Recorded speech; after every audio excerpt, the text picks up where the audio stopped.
How does Season 1 of Overwatch compare to Marvel Rivals Season 6.5?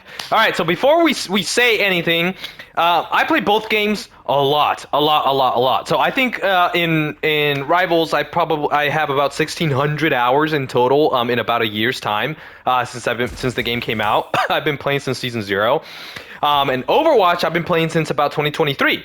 Um, and I think I have a little over 2,500 hours or so. I have a ton of time in both of these games. I really, really like hero shooters. I am primarily a tank player. I'm a tank main. I, for the most part, played Doomfist for a long time in Overwatch, and then I got a little bit bored once I reached the 500 hour mark, and I started playing other characters. So yeah, for the most part, this game is sick. I like both games, and I still do. But I kind of want to go over what's really changed, the state of both games, and what I see myself investing more of my time into. This at least for the next 1 or 2 months. So first of all, Overwatch just announced that they're going to be releasing one new hero every season, right? So they said 5 new heroes over the course of 6 seasons, which kind of doesn't really make sense, but whatever. And so that implies they used to do seasons once every 3 months, but them saying that they're going to release 6 seasons this year implies that they're probably going to do a season every 2 months, I believe, unless I'm wrong. If somebody wants to correct me, so they've upped their content rollout by quite a bit. And their hero rollout by a lot. So it used to be that we would get one new character every 2 seasons, right? So that would be like once every 6 months almost. So you'd get one January, like July, and then hopefully by the end of the year, December. Which is what it has been for the last couple of years. And now that Overwatch is upping its game, getting a lot more story. This is a really, really, really exciting time as an Overwatch player because I have been investing so much time in Marvel Rivals these past couple months just for the new experience, right? Because Overwatch, although they added perks this past year, has been somewhat the same game. More or less the same game, and so playing Rivals just gave me a nice change of pace, especially as a tank player. So my perspective mostly is from the tank perspective, right? So you have 5v5 and you have 6v6. And the thing is, tank, even in 5v5 when you're like giga buffed, if your teammates are bad, it is so obvious, right? I mean, I remember I had a game where obviously the DPS on the other team were taking angles because I was getting shot from like 3 different directions, and my team just kept funneling down the middle of the map. As a tank, what the fuck am I supposed to do? If I go take an angle, my teammates who are clueless, they're gonna keep funneling down the middle to keep saying, "Oh, we don't have a tank, we don't have a tank." And so that's what's really, really, really, really frustrating. In 5v5, if your teammates are bad, it is a lot more obvious than in 6v6. There's a lot more room for error, and it's just especially as a tank, like, it's a worse experience, right? Because you could do everything in your power to try and actually make the right play, and if people don't know what the fuck they're doing, there's not much that you can do. But but let's talk about the state of balance actually in Overwatch, because that's a really, really, really big point of contention between the main difference between Rivals and Overwatch. So Overwatch is a lot more of a competitive game. There's a lot less bullshit in this game. I'll be honest. Like, that's the easiest way to put it. There's not that many like get out of jail free cards in this game.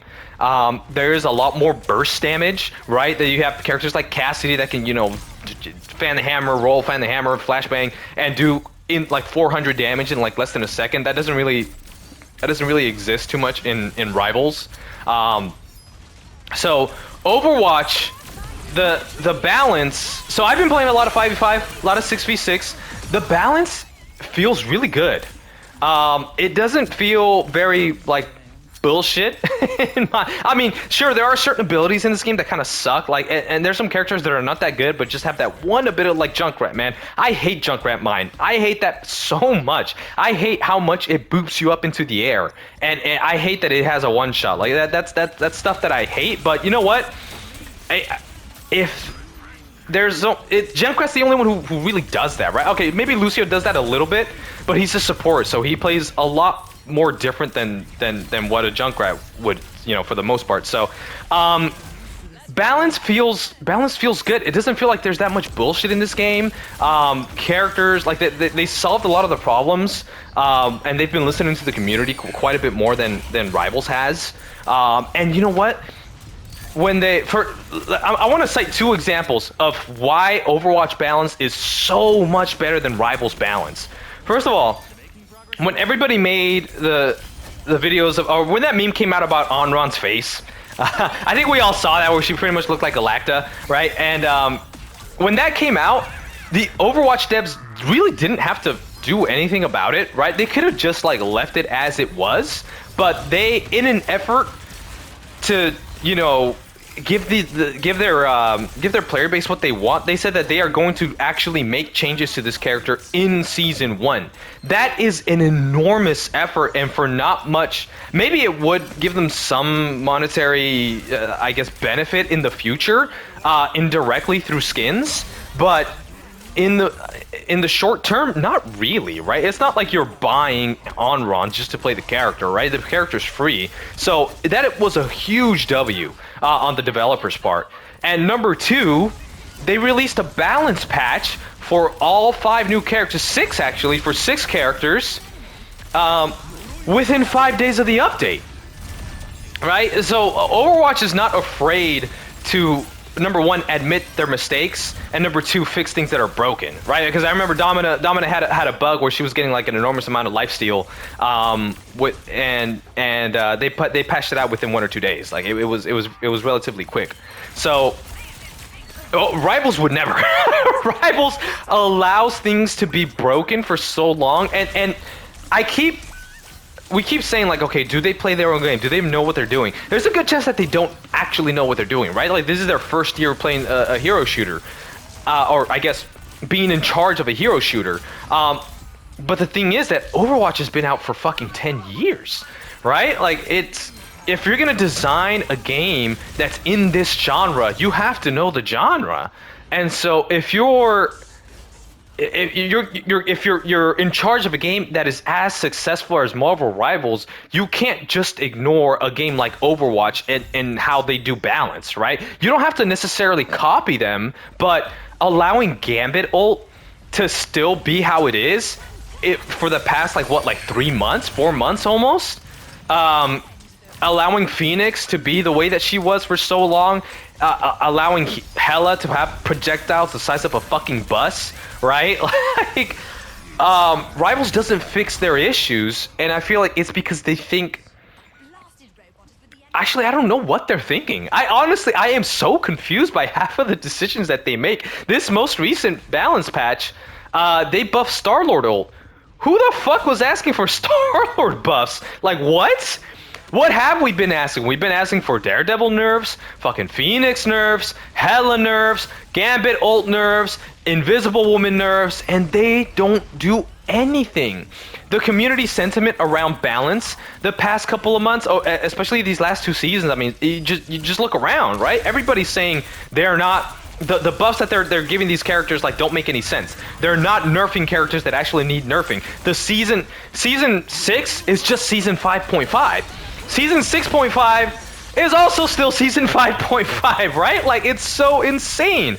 And now you have this new character, Elsa, who has an ult that can push CC immune Hulk off the map, right? Like, that's got to be a bug, like, or something. Like, there's no way that can just continue to be the way that it is. And but look, just look at the nature of the ult. If she hits you with it, it will travel infinite distance, and you might as well put your fucking controller down. I mean, what counterplay is there to that? It would make sense if you got grabbed. Let's look at Jetpack Cat ult, right, in Overwatch, right?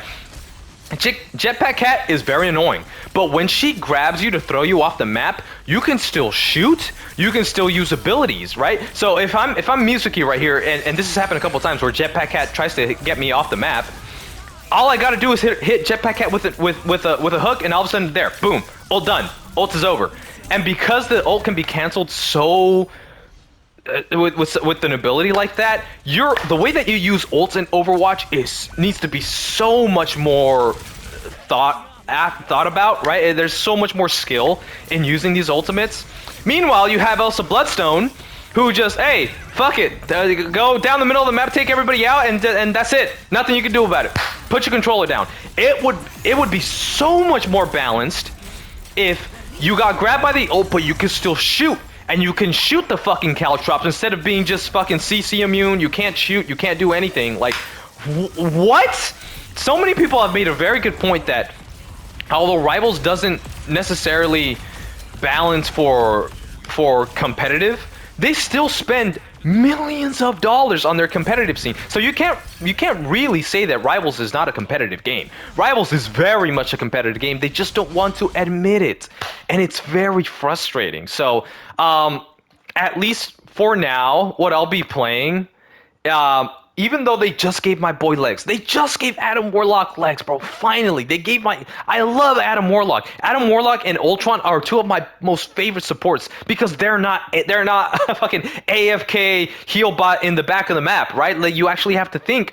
And now that you can fly, fuck, you can position a lot better. You can survive dives a lot better, right? Like you can put your reses in better places. Like, they gave this character so much, and he looks so much fun.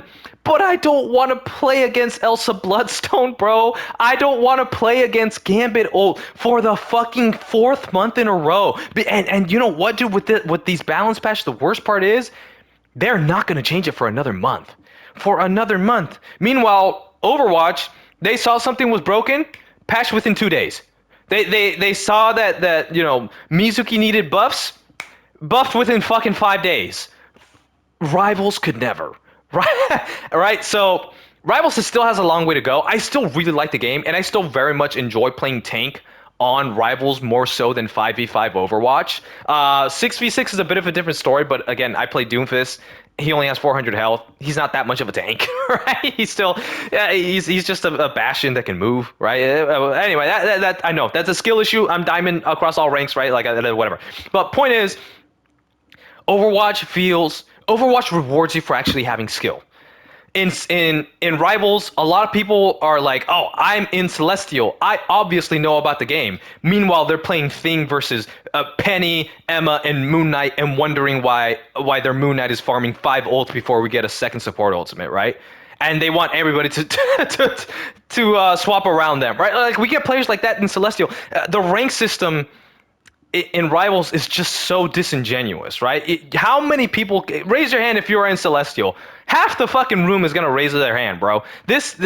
Celestial's not really that good. Celestial, in my opinion, is like Diamond in Overwatch, right? Maybe low Masters, but like, if you're actually good at the game, you're probably Eternity, right? If you're in Celestial, that means either you play support or you actually know how to aim on a busted character that's meta, right? So it's one or the other. It's not really anything in between.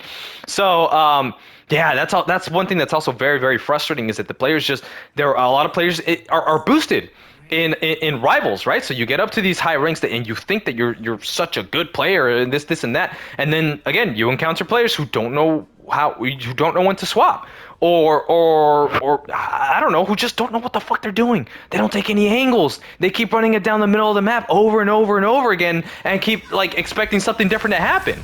So I don't know. Overwatch feels a lot more rewarding to play because look, Mizuki is look at the support. This kind of character could not exist in Rivals. Look what I just did. I just went to go dive their DPS character, and I was able to get out. I still get a good amount of healing at the end of the game, right? It's all AoE, like I don't really have to think about it. My ult is defensive, yes, but we can use it to push. I don't have to wait for the enemy team to use their support ultimate, right? Because not every ultimate in this game is super overpowered, right? Like, I'm taking an off angle right here with my Soldier 76. I'm not just heal botting down main. I peeled for this guy. I just rooted the thing. Like, look at all the things that you can do as support in this game. Look, like, it is so much more satisfying playing this game, playing every different role in Overwatch than it is in Rivals, right? Rivals is like, If you just run it down main, support ultimate, triple support, tank, like it's just not the same game. And although I do still enjoy Rivals, I still very much will be playing Rivals. I feel like right now, as of February 2026, Overwatch Season 1 is beating out Rivals Season 6.5.